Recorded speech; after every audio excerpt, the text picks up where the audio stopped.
Learn English through Stories P4 PDF.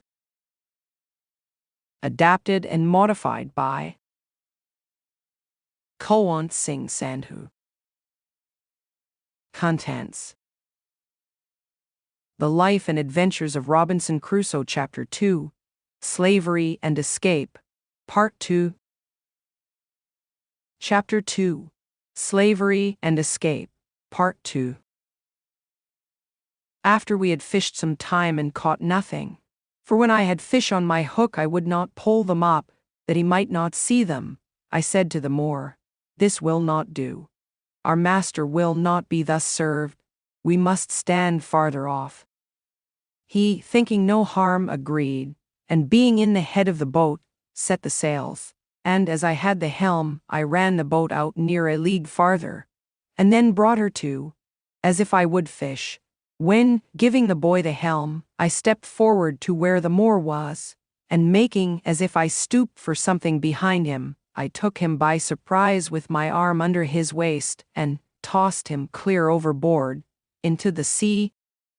He rose immediately, for he swam like a cork, and called to me, begged to be taken in, told me he would go all over the world with me.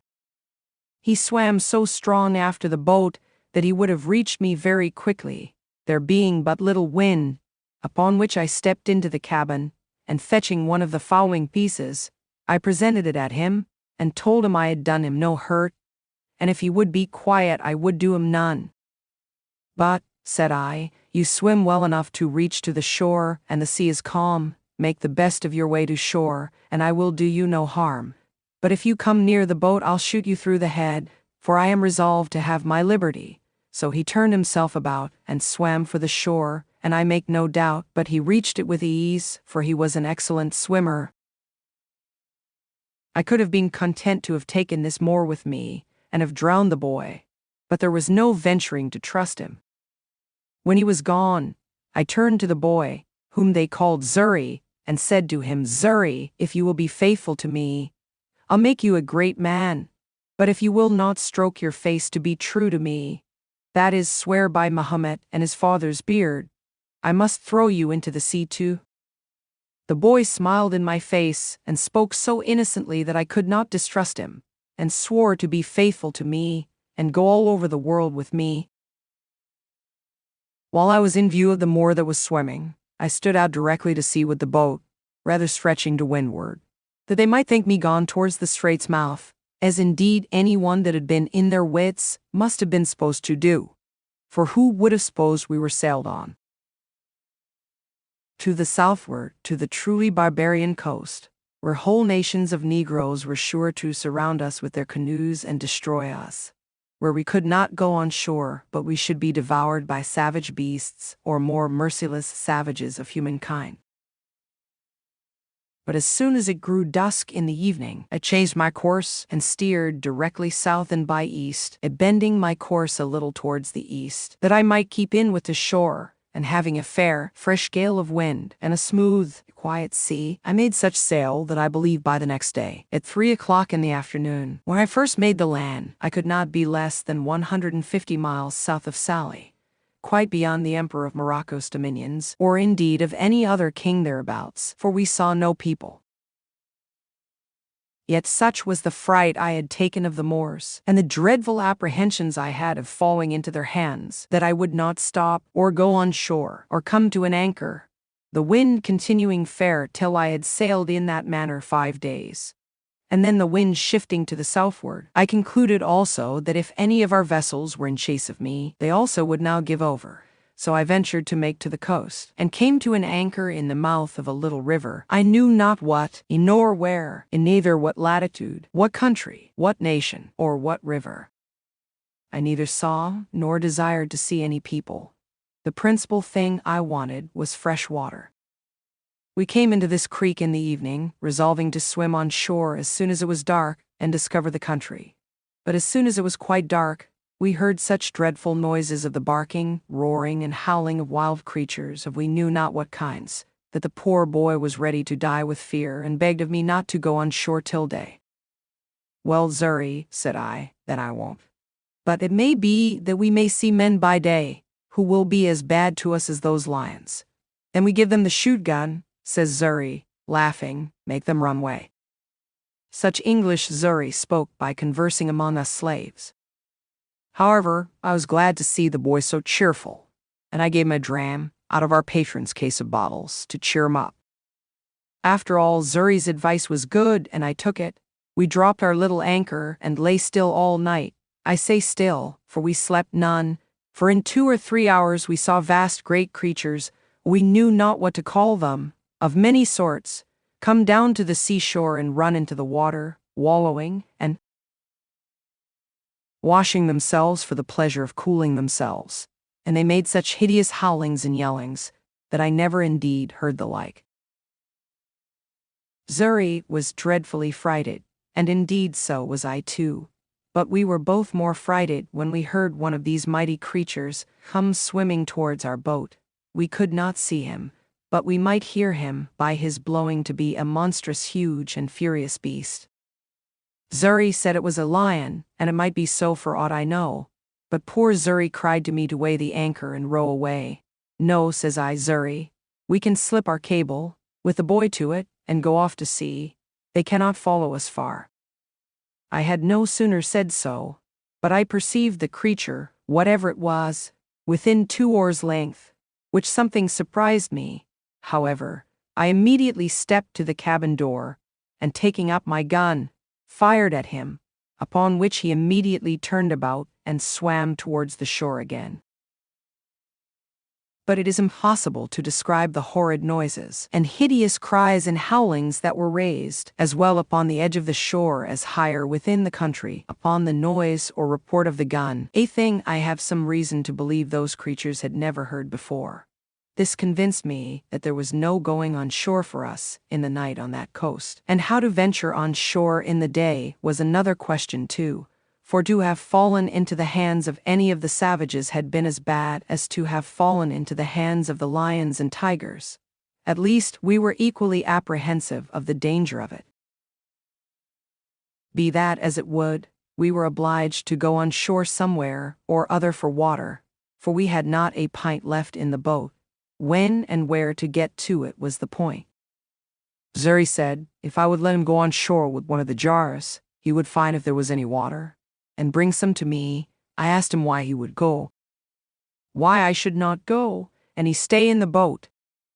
The boy answered with so much affection as made me love him ever after. Says he, if wild mans come, they eat me. You go way well, Zuri, said I. We will both go, and if the wild mans come, we will kill them, they shall eat neither of us. So I gave Zuri a piece of rusk bread to eat, and a dram out of our patron's case of bottles which I mentioned before, and we hauled the boat in as near the shore as we thought was proper, and so waited on shore, carrying nothing but our arms and 2 jars for water. I did not care to go out of sight of the boat, fearing the coming of canoes with savages down the river. But the boy, seeing a low place about a mile up the country, rambled to it, and by I saw him come running towards me. I thought he was pursued by some savage or frighted with some wild beast, and I ran forward towards him to help him. But when I came nearer to him, I saw something hanging over his shoulders, which was a creature that he had shot, like a hare, but different in color, and longer legs. However, we were very glad of it, and it was very good meat, but the great joy that poor Zuri came with was to tell me he had found good water and seen no wild mans. But we found afterwards that we need not take such pains for water, for a little higher up the creek where we were we found the water fresh when the tide was out, which flowed but a little way up, so we filled our jars, and feasted on the hare he had killed, and prepared to go on our way, having seen no footsteps of any human creature in that part of the country. As I had been one voyage to this coast before, I knew very well that the islands of the Canaries, and the Cape de Verde Islands also, lay not far off from the coast. But as I had no instruments to take an observation to know what latitude we were in, and not exactly knowing, or at least remembering, what latitude they were in, I knew not where to look for them, or when to stand off to see towards them. Otherwise I might now easily have found some of these islands. But my hope was that if I stood along this coast till I came to that part where the English traded, I should find some of their vessels upon their usual design of trade, that would relieve and take us in. By the best of my calculation, that place where I now was must be that country which, lying between the Emperor of Morocco's dominions and the Negroes, lies waste and uninhabited, except by wild beasts, the Negroes having abandoned it and gone farther south for fear of the Moors, and the Moors not thinking it worth inhabiting by reason of its barrenness, and indeed, both forsaking it because of the prodigious number of tigers, lions, leopards, and other furious creatures which harbor there, so that the Moors use it for their hunting only, where they go like an army, 2,000 or 3,000 men at a time. And indeed for near 100 miles together upon this coast we saw nothing but a waste, uninhabited country by day, and heard nothing but howling and roaring of wild beasts by night. Once or twice in the daytime I thought I saw the Pico of Teneriffe, being the high top of the mountain Teneriffe in the Canaries, and had a great mind to venture out, in hopes of reaching thither, but having tried twice, I was forced in again by contrary winds, the sea also going too high for my little vessel, so I resolved to pursue my first design, and keep along the shore. Several times I was obliged to land for fresh water, after we had left this place, and once in particular, being early in morning, we came to an anchor under a little point of land, which was pretty high, and the tide beginning to flow, we lay still to go farther in. Xury, whose eyes were more about him than it seems mine were, calls softly to me, and tells me that we had best go farther off the shore. For, says he, look, yonder lies a dreadful monster on the side of that hillock, fast asleep. I looked where he pointed, and saw a dreadful monster indeed, for it was a terrible, great lion, that lay on the side of the shore, under the shade of a piece of the hill that hung as it were a little over him. Xury, says I, you shall on shore and kill him. Xury looked frightened, and said, me kill, he eats me at one mouthful he meant.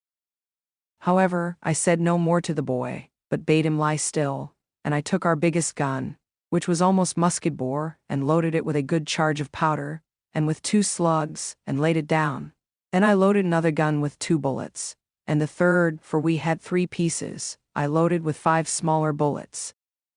I took the best aim I could with the first piece to have shot him in the head, but he lay so with his leg raised a little above his nose, that the slugs hit his leg about the knee and broke the bone. He started up, growling at first, but finding his leg broken, fell down again, and then got upon 3 legs, and gave the most hideous roar that ever I heard. I was a little surprised that I had not hit him on the head, however, I took up the second piece immediately, and though he began to move off, fired again, and shot him in the head, and had the pleasure to see him drop and make but little noise, but lie struggling for life. Then Xury took heart, and would have me let him go on shore. Well, go, said I.